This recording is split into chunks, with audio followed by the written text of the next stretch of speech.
দর্শক আসসালামু আলাইকুম।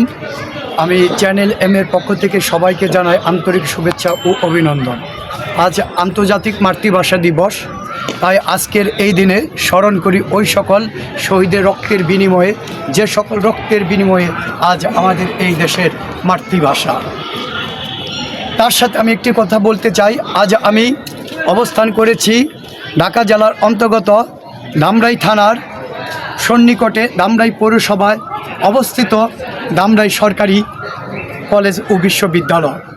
এই কলেজটি অত্যন্ত সুন্দর শিক্ষা, মনোবেশ, পরিবেশ এবং প্রতিটি ভবনই সুন্দর এবং সাফল্যময় দিক টেনে নিয়েছে, যা অবশ্যই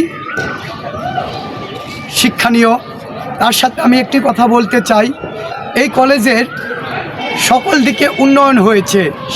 ভবন, পরিবেশ, শিক্ষা অনুরূপ পরিবেশ এবং চারিত্রিক, খেলাধুলা, শিক্ষা, সংস্কৃতি সব বিষয়েই আজ ধামরাই সরকারি কলেজ সুনাম অর্জন করে আছে। কিন্তু তার সাথে আমি একটি কথা বলতে চাই, যা না বললেই নয়। এই মহান বিদ্যাপীঠের প্রতিষ্ঠাতা মরহুম আলহাজ জামাল উদ্দিন সাহেব, সাবেক মাননীয় সংসদ সদস্য। আমি এই কলেজের কর্তৃপক্ষকে দৃষ্টি আকর্ষণ করতে চাই, আজ চারিদিকে সুন্দর এই পরিবেশ সব দিকে উন্নয়নের ছাপ বসিয়ে রাখছে, কিন্তু যার অবদানে, যার দৃষ্টিকূলরূপে আজ এই শিক্ষা প্রতিষ্ঠান, তারই নাম ছোট্ট একটি টিনের সাইনবোর্ডে অবস্থান হয়ে আছে।